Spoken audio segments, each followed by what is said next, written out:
Welcome and welcome back to Rooted to Thrive, conversations that elevate our humanity podcast.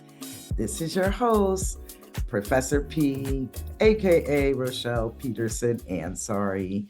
Today feels like a full circle moment for me. I'm sitting down with one of my favorite humans that I've mentored once upon a time. I have soon to be Dr.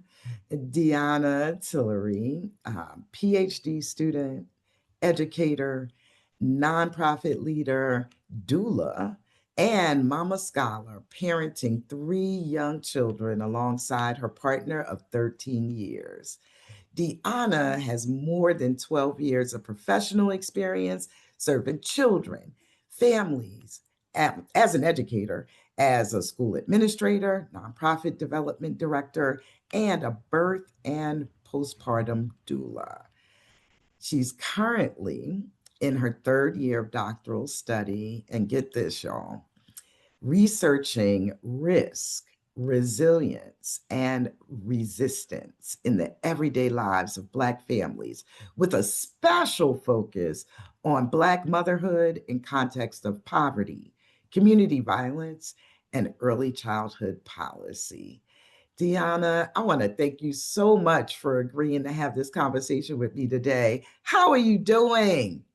Oh my goodness. Well, I mean, after that introduction, I mean, I don't even know if anyone's ever introduced me in that way. But I am well. I am Mhm. excited to be here, and I'm so thankful to have this moment. Like you said, once upon a time, to have this moment to sit down and have a conversation with you on topics that I am so passionate about. Yes, same here. So this is wonderful. Today, our conversation is we're going to talk about parenting as power, the transformative wisdom of Black motherhood. So, Dionna, your career beautifully weaves together education, motherhood, and community care. Tell us a little bit about the experiences or questions that led you to explore parenting as a transformative force. Ooh. Mhm. Yeah. So first, I just want to take you back just a little bit, thinking about our time together, at Arcadia University. I was an undergraduate student, and you mentioned mentor, but also I am pretty sure you were my first African American professor. Yes. Wow. And this was my senior year. I was on my way out, and we had engaged with one another in various spaces, Black Awareness Society events and things like that. But this was my opportunity to have you in the classroom. And our first assignment in this graduate course of Cultural Foundations of Education, we had to do an autoethnography. Mm-hmm. And honestly, that assignment, it's crazy when you talk about full circle. That assignment was such a catalyst for my journey of self reflection, my journey of doing the deep work to know who I am, to raise my critical consciousness.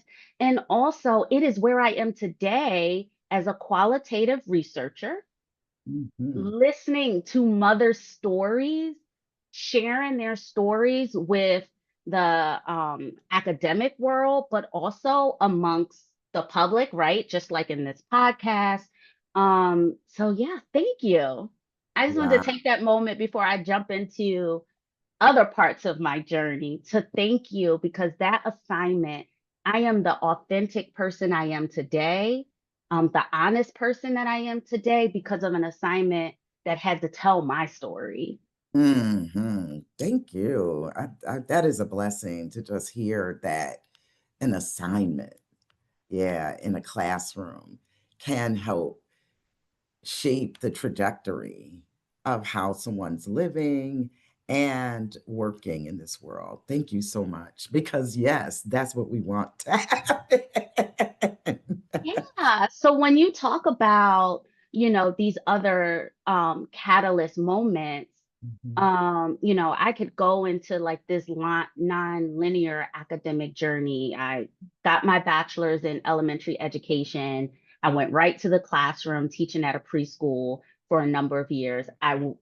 Left the classroom, went back to get my master's in leadership studies.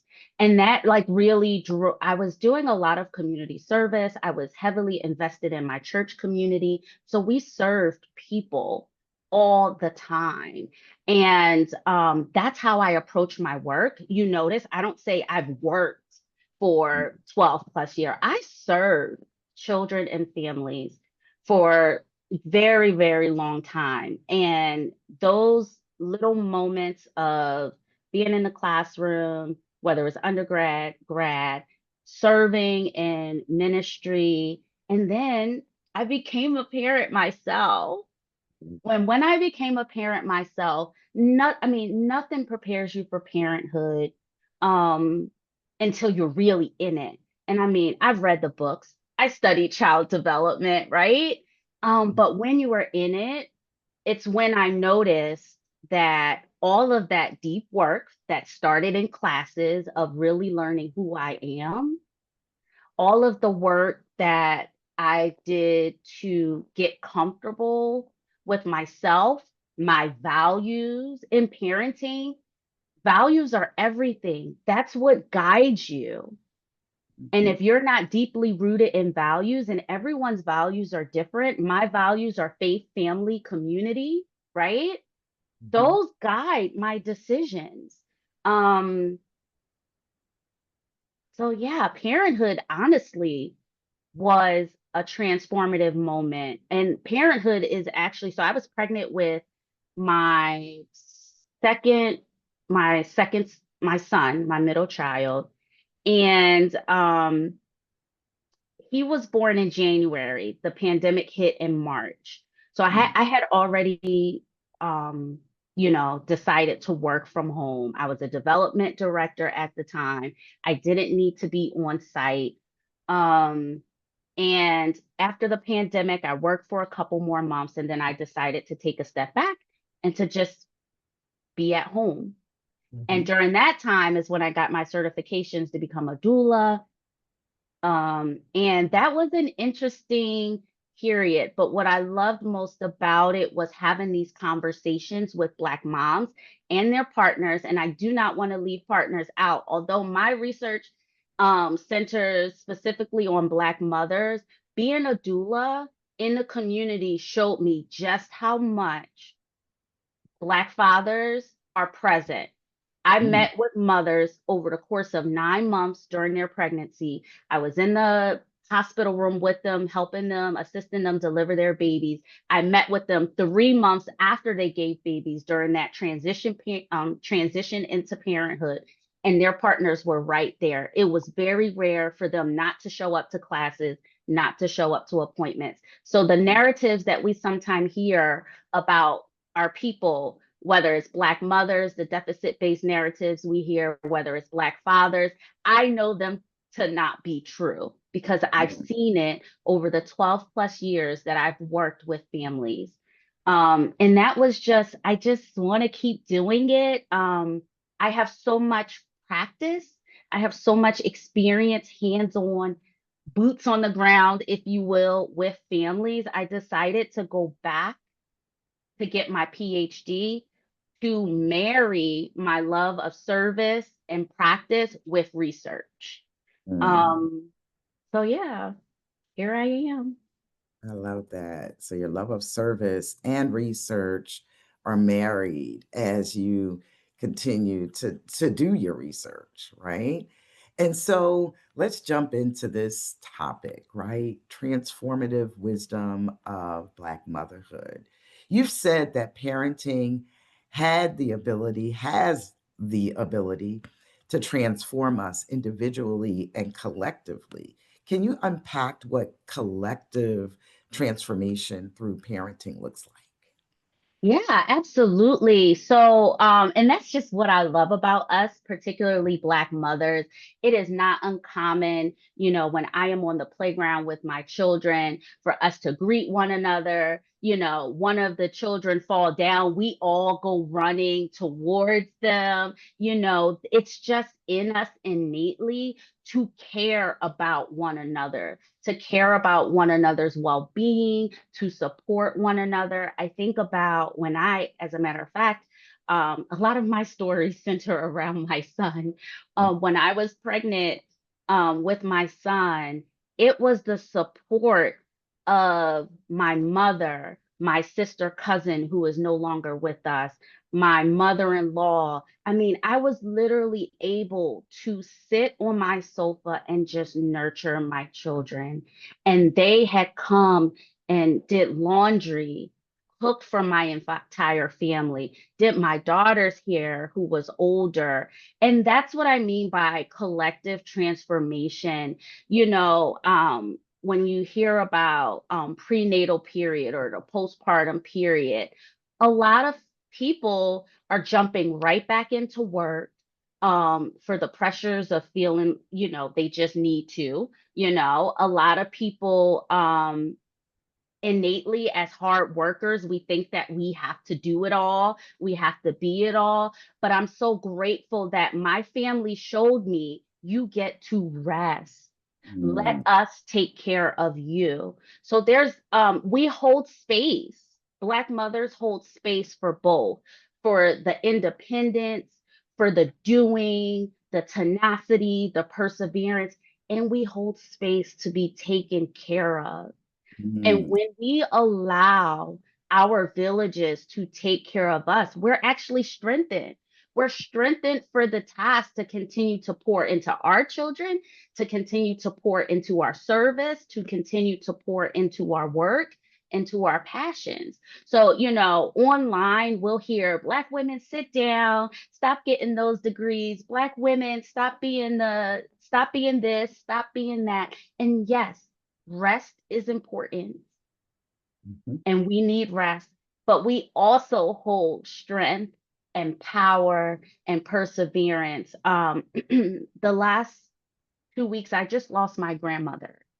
Mm, And when we talk about wisdom mm, and power, it is the love, the warmth, the comfort of our grandmothers, our mhm, great great great grandmothers, our aunties, our Black women mentors, our professors. It is their presence, it is mhm. their words of encouragement, it's those words of correction and feedback that strengthen us. And I'm so grateful, when we read um the obituary or the life story of loved ones, and I read and talked through assisting my mom and putting together my grandmother's story, and hearing all of her accomplishments, all Mm, of the things that she did. And then she decided to stay home and raise her 5 children, and then she went back to work. I mean, that our ancestors, the ones that we know, the ones that we've never met, our mm, cultural ancestors, they gave us a blueprint. They showed us both, right? They showed us the tenacity, the perseverance, the strength. They showed us rest. They showed us working in the workforce. They showed us staying home. They showed us birthing by midwives in their homes, but they also showed us birthing in the hospital. mhm. So that's what I mean by collective transformation. It's honoring our gifts, our strengths, sharing them with one another, but then Mm, it's also allowing us to receive from one another. And not yes. in a toxic, I'm taking and I'm not giving. And I don't believe that that's always the case. But, online, we hear so many things. Um, but yeah, it's the power of giving and receiving. And guess what? It's because we love one another. It's because we're Yes. invested in one another. And it's because we actually all desire a better future. We all have Mhm. this vision of a future. that looks like everyone is thriving, Right. everyone is doing well. So, of course, we're going to pull up one another. Of course, we're going to fill in the gaps for each other. And it was parenting, honestly, that showed me that. It was Mm, parenting. For the first time, I had allowed other people to serve me. I had yeah. been giving and serving for years. And it was such joy to I have pictures of just like my feet up, nursing my son, playing with my daughter, relaxing. And I mean, I was blown away by the love that these Black women showed me. Wow. And it's interesting. I know there's somebody out there like, child, I wish I had that. Like seriously, some people may be in a space where they didn't actually even imagine that that was possible to ask for it. It may have been offered to you as well, right? And in the spaces where we don't really know to offer, right? Like there are many who, like your whole circle might be busy, very overly busy, and not thinking about how they can contribute. So what's left is for us to ask, like giving ourselves permission to say, hey, this is the one and most important thing I need to do for at least a couple of weeks. Who can help me? I don't know that that's a part of the language that I grew up around, and many people that I know would even consider. Yeah. Like I You think bring up a about, good point. right? I don't even have children, and I am here for people in my family. I had my sister cousin had her last child. We were like, surprise, surprise. I was like, what? Like, really? And while I was still in the workforce at the time, once I came out, I was available, right, to support and have said it here and there. But I don't think a lot of people believe it, right? Like they don't believe like you would actually come. I have 8 grandchildren now. So my husband I don't have any children biologically, but my husband of 13 years now, right? He already had 4 children, 4 adult children when we got married, and 2 grandchildren already born. And so now we're a part of the village for 8 human beings. Yes. Reach out to, my stepdaughter, to my stepsons. I have a great relationship with our oldest grandson, um, because his mama and papa allowed the village, right? Like to support them. We've had them here for a month. We want the other kids to have that same experience, and mom and dad get a break, right? We want to be able to do right, right, right. But I think for some, it is such a foreign idea that it's hard to even accept that invitation. Yo, it's so, so true. So that was my role as a postpartum doula. It was to prepare mothers and their partners to make the request known. Okay. Make it known. You can do it on your own. You can, Mhm, but you mhm, don't have to. You don't have to. So setting up now they have meal trains. You can mhm. have your coworkers at work. You can distribute a meal train and they Yes, can sign up to either give you a gift card or drop off meals to your home. If you're yes. private, people will just give you a gift card and you can get food delivered. I said, you're recovering, you don't want to clean. If you have the finances, hire a cleaner or ask your family, who in your Yep. family do you trust and love to come? I mean, most people are like, your mom was doing your laundry for your whole family. Yes, she was. Me, Mhm, my husband, and my children. She was, mhm, and no shame about it, folding them and putting them away. And I gladly say yes. And hello, mhm, here I am. My children mhm, are 7, 5, and 2.5. mhm, We are living in North Carolina. It's mhm, just us, no mhm, village, right? mhm. My mom comes to visit us every 3 months. And guess what? She is still, and I'm not in postpartum anymore. She still cooks for my family. She still does our laundry. She still cleans for us. She watches the kids so we can go to dinner. And Mm, I could have had the mindset, this is my family. I have to take care of my family. It's my responsibility. Or I could have softened and said, thank you, Mom. You have no idea how much this means to us. And that's what I do. Every time she's here, she says, go grocery shopping, whatever y'all want to eat, I'll cook. And it is a tremendous blessing. And I do want to note that there are some people who are like us now, right? We're in North Carolina. All of our family, most of our friends are in Philadelphia or stretched across the country. And it is a hard adjustment. We've been living here for 3 years without support. We had to hire babysitters. I have cohort members who offer to babysit. You know what I mean? You start to build your village wherever you are. And that takes being vulnerable, mm-hmm. extending yourself.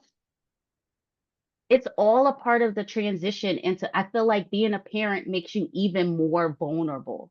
Mm. You can take the road of thinking that you have to do it all on your own and do it and get burned out, or you can take those necessary steps, right? I talked about the autoethnography really helping me come into awareness of myself, my strengths, my weaknesses, the experiences that have made me who I am today. Knowing that now as a parent is so helpful because I know asking for help is hard. I know it is. I Right. still struggle with it. Um, and then I remember I don't have to do it all on my own. That's I right. get to build a village wherever I go. And Right. I get to ask for help. And if someone isn't available or if someone says no, it is not a reflection on me, right? Some of us, I'm just speaking for me, with rejection issues, right? From, past trauma, you don't want to hear no. It Mm. hurts to hear no. And learning that it's not personal, it's not a reflection of anything I said or did. They Mhm. just don't have the capacity. Yeah. And then how do I move forward with that? I ask Mm. somebody else. Who else is available? I mean, we But that, can go ahead. Yeah, excuse me, that's coming from a place of not expectation, but yeah, like that one that we deserve this. You know that you have a heart for service, that you will reciprocate in some way that you can. And I wanted to just mention that because some people will, I know some people good with the meal train, right? But don't send it to me. You know, I don't like cooking. Okay. Love y'all, but have me over to help clean. I'll help with the older kids. Think about people's strengths and just ask. I mean, you can ask absolutely. for the meal too. Maybe my husband might help you out, but I'm not the one. Okay, I don't want to make food for two people, let alone a whole bunch of people. I mean, Oh, I absolutely. don't actually think you would want it, but if I made it for too many people, I don't care. I don't care. No, I don't like to cook either. So my husband does most of the cooking, and I And am like either crock pot meals. Don't get me wrong, I can cook. right, Right? My right, mama raised me well. I right. know how to cook. I have memories of being in the kitchen, helping. My mom is a huge entertainer for holidays, Oh, hosting. So I know how to cook. I just don't enjoy it. So oh, I'm with you, but same. I will gladly sit on the floor and play with your children. And you That's bring up a good point. I would not ask my mother-in-law is in her mid 70s. I don't expect her to get on the floor and play with the kids or walk and take them to, the playground. I mm-hmm, just don't. But there mm-hmm, are so many other ways that she contributes to our family. My brother, when we moved to North Carolina, my brother was like, I am not moving boxes. That's not what I do. Here's the mm-hmm. money for a rental truck. Okay. Thank you. People Yes. show up in the ways Mhm, that they can. You have to ask. But to your point, it's definitely, you know your people. You know mhm. what to, you know who what their strengths are and what you can ask of them. Yes, So you definitely. have to do the self work. You have to do the self work of putting that insecurity, putting that mindset that this is just your responsibility. It's not. Mm, It's very cliche. We hear, it takes a village to raise a child, but it is so true. It is so, I know parents that are siloed like ourselves and how hard it is. mhm, Um, and I can't even completely say I'm siloed because my mom will take the trip all the way from Arizona if I called her. And I mhm, know everyone doesn't have that. mhm. But to those that are even siloed and not having family, I just ask, how are you intentionally building your village? And when we Yes. say village, it could only be 2 or 3 people, and that's okay. Village Right. doesn't mean 50 people because those 2 people can show up and blow your mind in how And they mhm. serve And your family. yes, that's important. Well, let's talk a little bit about centering Black motherhood Yes. and human dignity. So you've actually touched on this already, the lessons about dignity, resilience, and resistance that you've learned from observing or being in community with other Black mothers. Are there any more specific examples? I guess I want to talk a little more about resistance, like being in community with other Black mothers. How is that a form of resistance, and resistance to what?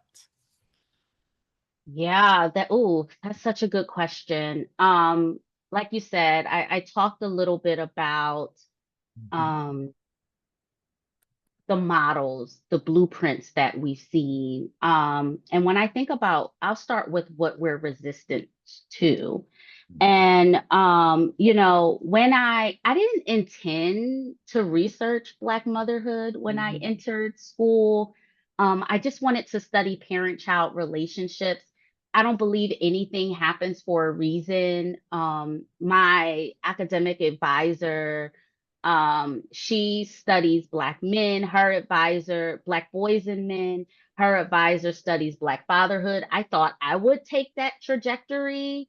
Um, and what I come to realize, again, I'm always going to, throughout this conversation, I'm going back to that mhm. autoethnography, okay? Okay. Um, what I realized is how much my life has shaped the mother that I am today. Mm, And even in the classroom, my experiences show up whether I want them to or not. And mm, being a qualitative researcher, we are in constant, we call it reflexivity. We are constantly evaluating self, mm, who we are we, right? In proximity to who we do research with, the content in what we research. And then we're also thinking about our biases. And I really had a problem with how Black mothers were presented in research, in the okay. media, on TV, on social media. There was always this kind of deficit framing. And Mm, some of us may be aware of terms, stereotypes and terms like the welfare queen, mhm, or the Black mother as hypersexual, or the Black woman as mhm, hypersexual. Black women were always presented as either poor or uneducated, loud and sassy, and all these negative attributes. And I'm like, but that's not what I know, or mm, that's not the full story. So mm, that's what I mean by resistance. Because mm. the women I know, the mother that I am loud. I am loud. My husband reminds me of that. My kids remind me of that. When I get excited, my voice goes up many octaves. Okay. And Okay. that's just a part of that's who I am. I have Right. no shame about it, but it doesn't mean I don't know how to be quiet. It doesn't mean that I don't have a gentle tone with my children. So Mm-hmm. it's the resistance to only one story. And Mm-hmm. my intention is to amplify the stories of Black mothers, the full stories, the nuance, that two things can be true at the same time. My mother grew up very poor. I don't have any knowledge of that because to me as a child, I had everything that I wanted. Mm-hmm. I had everything that I needed. Yep. But my mom also, while she worked two jobs, she also went back to school and got her bachelor's degree. We graduated at the same time. I got my bachelor's, she got hers. She was student of the year in her department of business administration. Mm-hmm. Okay. My mom is a amazing mother, an amazing Black woman, Mm-hmm. and she grew up poor Mm-hmm. Right. and she worked really hard and she relied on her village. I call her my sister cousin. My aunt, single mother as well, they worked together. Mm-hmm. So much so my mom shared stories of them sharing paychecks. They got paid bi-weekly. At times they lived together, at times they didn't. Okay, we're going to use your paycheck to pay this, this, and this. We're going, you know what I mean? Oh, That wonderful. is a full story Mm-hmm. that shows that these were Black women, Black mothers that struggled, Yeah. Yeah. but Yeah. also look at the ingenuity, look at Mm-hmm. the strength, look at the cohesiveness, Mm-hmm. the resistance, the resilience. And Mm-hmm. they raised doctors. My sister cousin was a doctor. She worked for the FDA, Mm-hmm. before she transitioned. My brother, my cousin, they all work great jobs. I'm on my way to a doctor. They raised their children to be resilient. Mm-hmm. I am the product of a village minded person, a village minded mother. Mm-hmm. It's like in my blood. I say this all the time. Like a lot of these attributes, being an educator, being a community engaged activist, you know, it's in my blood. Like I was born to do this. This was my path and I am just living it out. And I think when we take that moment or those moments, because it's a journey, to really look at our lives and find that thread throughout our lives that number one connects us, but Mm-hmm. also it connects us individually as a person to our purpose Yes. and how we affect change. Yes. So those are the things that I would say we are resistant to the negative deficit framing of Black motherhood. And Mm-hmm. honestly, I don't even believe that we're always, I am resisting this and I'm doing it a different way. Sometimes it's because it's in us that it just comes out of us Mm-hmm. opposite of what the media or how others have portrayed us. Right. Yeah. No, I get that. And there are some very real reasons why you are focusing specifically on Black mothers, right? You didn't say all mothers. You said Black mothers, and they are experiencing something in some ways uniquely. Oh, yes. Yes, and particularly in these United States, although I would contend that the struggle is in many countries that were colonized by your Western Europeans. Yeah. Mhm. A, a big part of um, why I research and study Black mothers is because well, let me start with I center the role of race and Mm, racism in our mothering. okay. How being Black affects our interactions with our children and Mhm. our interactions with the world. It is not past me when I go to the playground with my 3 children living in a predominantly white neighborhood and no one speaks to me. And Mm-hmm. my children ask the hard question, Mommy, I waved that they didn't say anything. Why didn't they say anything? And I have to have a hard conversation. And Mm-hmm. more often than not, we are all like Black mothers are having these hard conversations with their young children. My children are 7, 5, and 2.5. Mm-hmm. They know why their skin is brown. They can say and pronounce melanin, right? Mm-hmm. Because we have these hard conversations. Wow. Mm-hmm. They know that there are unkind people in the world, right? They know that there are safe spaces and unsafe spaces. It's called racial socialization, how we socialize our children around race, Mm-hmm. right? We are building up their pride. We are encouraging them, but we're also preparing them for the biases of the world. Mm-hmm. And Yes. that's hard. And it is uniquely different to mothers of color.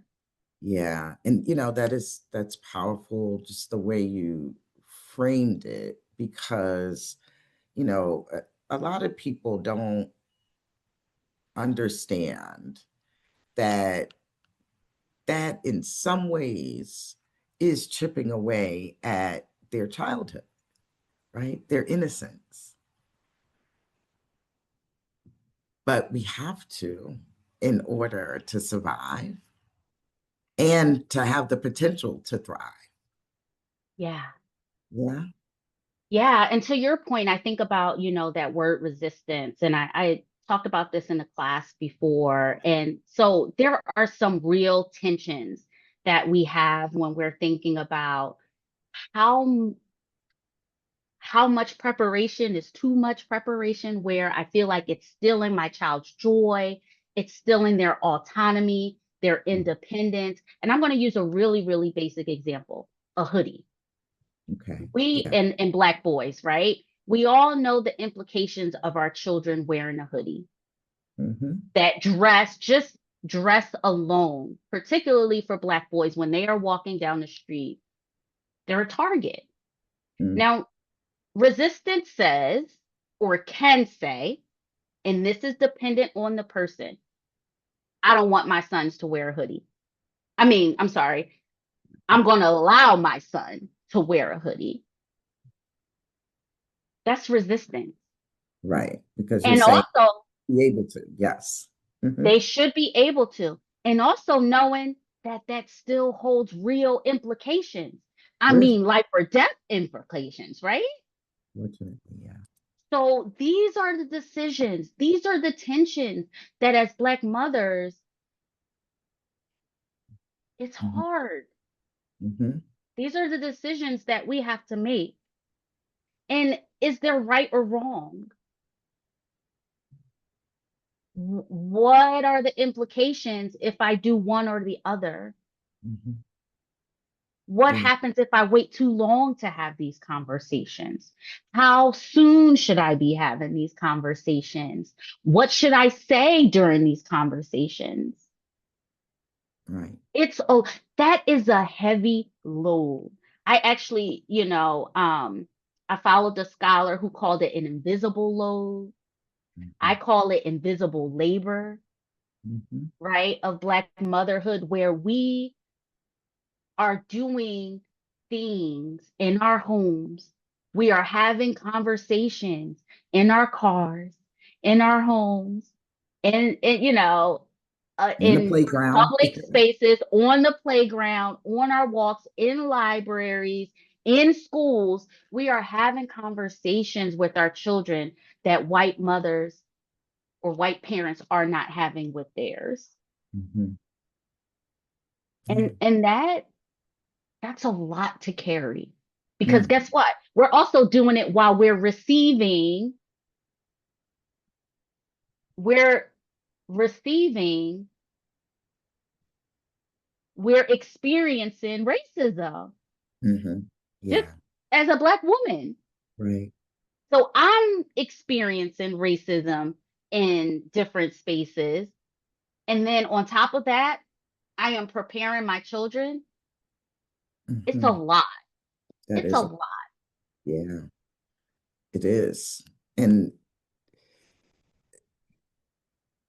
I'm hoping, I know that the work that you're doing is going to help us, gain more people who understand that and help us. And I frankly believe only we, right, these Black women can, and men in some cases, can help um, to change the trajectory that occurs, right? So I don't believe racism will end in my lifetime. However, I believe that we can find ways to thrive, yes, in this current state, as you have been, so wonderfully explaining how the community that we can take advantage of by asking me, accepting invitations to help us manage it all. The community that can actually help us navigate the racism and other forms of oppression that we experience, um, so that we can show up in healthier ways for the children in our village, whether they are our own children or not. Yeah, like while we're navigating, we will have to employ some new strategies or some old ones that we just haven't picked up and integrated into our lives yet. Yes. So, Absolutely.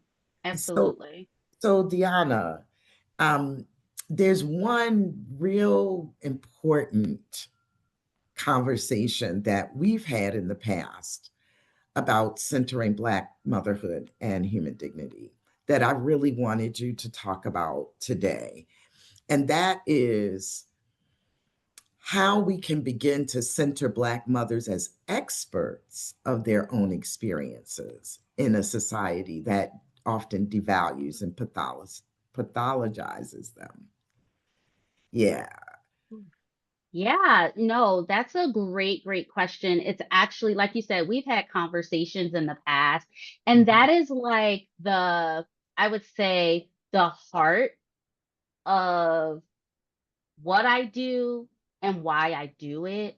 I truly believe that Black mothers are experts in their own way. Mm-hmm. Their values, beliefs, their practices. We have to center that. Researchers, I take on an identity of a scholar. Um, and a lot of times in academia, um, I find that we are doing research on, right? We say I do research on this. So in this instance, I do research on Black mothers.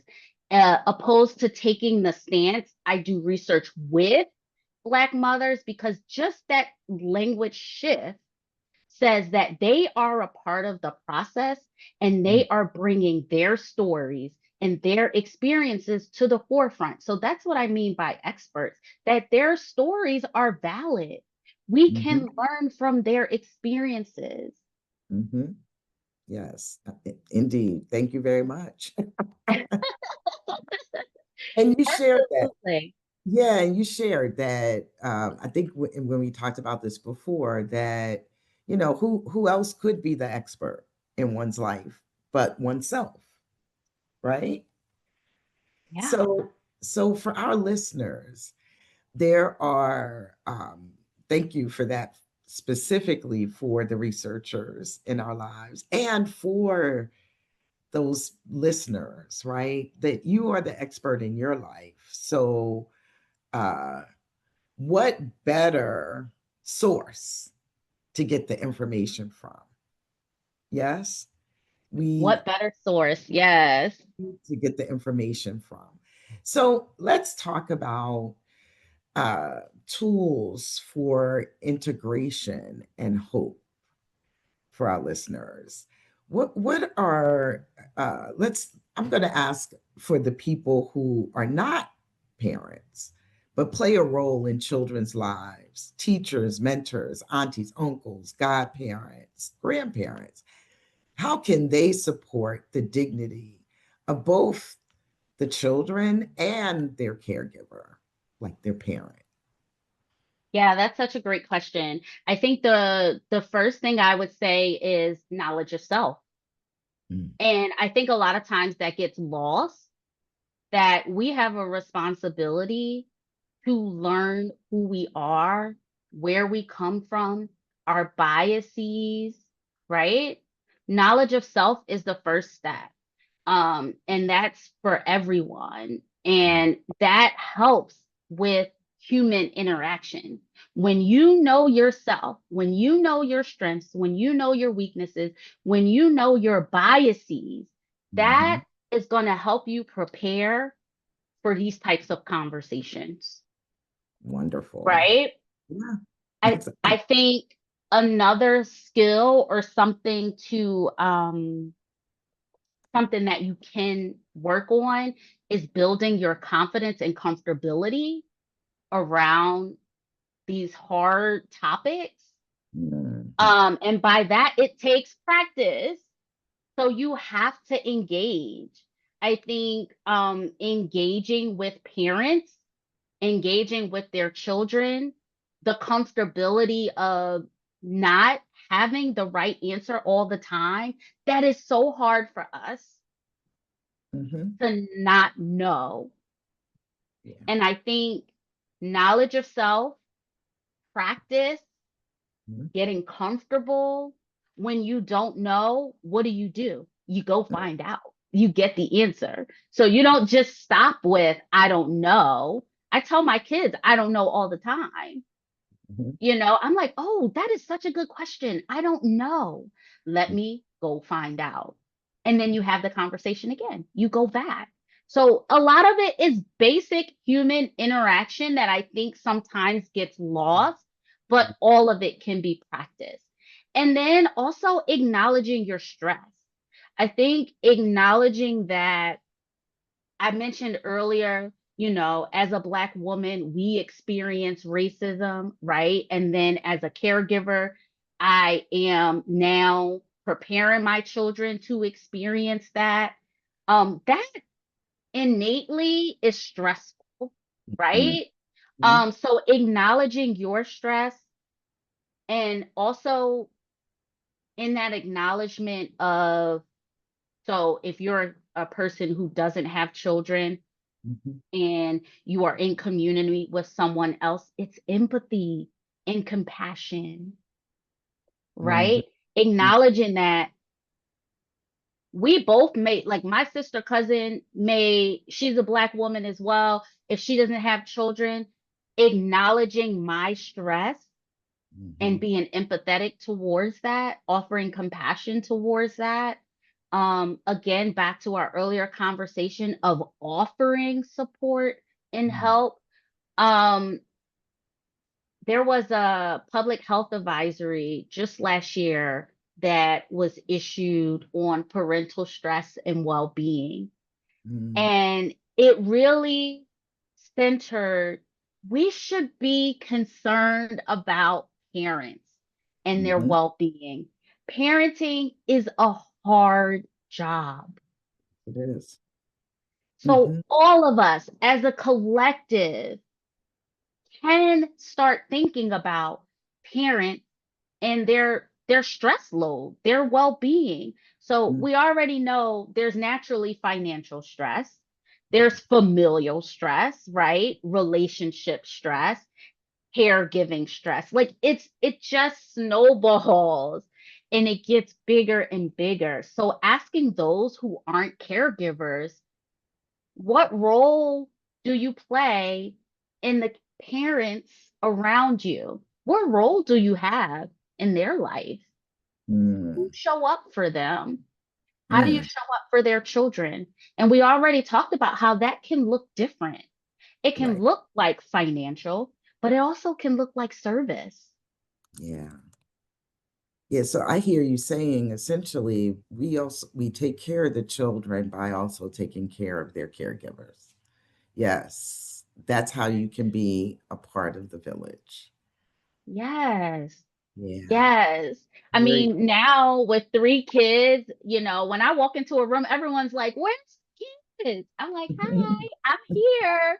But everyone's so, like, I mean, we know we love the kids. I love the kids. Everyone loves kids. But yeah, taking an intentional moment to think about parents is so important. That's awesome.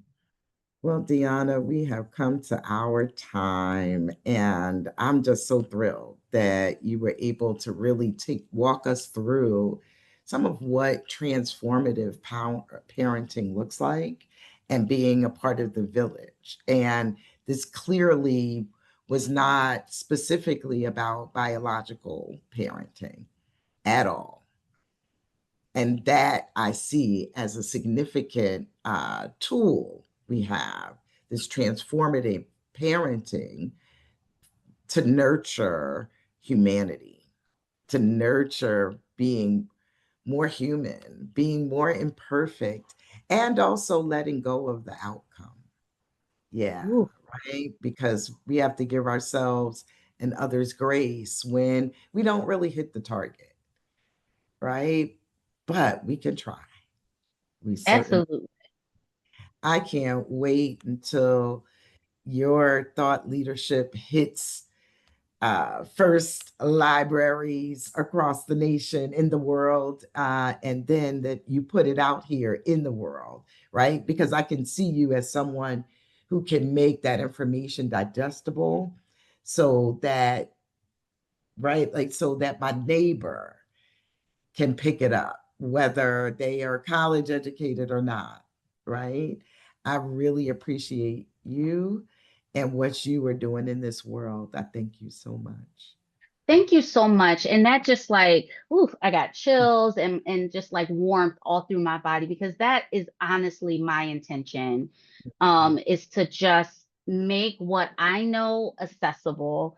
Mhm. Because I am an everyday parent trying to figure this out. I'm an Yeah. everyday Black woman in relationship with other people trying to figure it out. And I thank you, I thank you, I thank you. And if I to your point of it's not just about caregiving, you are an example. I talked about, I don't know how long ago it was. I graduated from Arcadia University, but that autoethnography assignment stuck with me and is still playing out in my life today. So, you, as a mentor, as a Black woman educator, has influenced me in the trajectory of my life. Like, literally, the trajectory of my life. And that is this conversation today. That Mhm. was an engagement over a course of a number of weeks. And then the way you closed with speaking positively of what you see in my future is Mhm. exactly what we're talking about. In that sometimes it's words that we give, Mhm. So I'm just, that you just ended that on such a warming note. And I am so grateful for this conversation. I'm grateful for you. I'm grateful for your podcast that you Mhm. are elevating these conversations. And thank you. Oh, well, thank you so very much. I can't thank you enough for spending this time with me and the Rooted to Thrive tribe. I'm inspired. I am, I'm inspired. I, one, because not just because you shared that, I can't believe that I was your only African American At professor. Arcadia University, you're surprised? I'm surprised. Only person of color? Like, was there any other person? No, not only person of color. But Okay, I because you have, definitely, Erica Davila, yes, shouting her okay, out was my academic advisor, and thank I you. had her for many, many Wow. Yeah. education courses. Yeah. But Mhm. no, Black woman professor, yes. Wow. Thank you. I appreciate you sharing that. And just to know that even, at times in your life, right? So in a time in my life when I didn't fully know who I was on the journey, and I still don't know that I fully know because something gets revealed all the time, It's a right? journey. But in that journey, people do talk about it, right? Like the power of seeing yourself in certain roles, or just the power of an assignment that, Dr. Davila and myself felt are, we know how important it is, but we don't get to talk to people often, long time after it's over, right? And so maybe immediately, yes, we hear about the impact. So, and I believe for my work that I'm doing, I'm being used as a vessel for something larger. And so to hear someone say, yeah, it's working, something shifting in the atmosphere, it's working, Yes. means so much to me. So, my dear Dionna, thank you. And again, I want to say thank you to our listeners for stopping by and those who listen to the end. And if you haven't already, please subscribe and share this episode. I deeply appreciate all of you, and I will be here waiting to welcome you back next time on Rooted to Thrive. Welcome.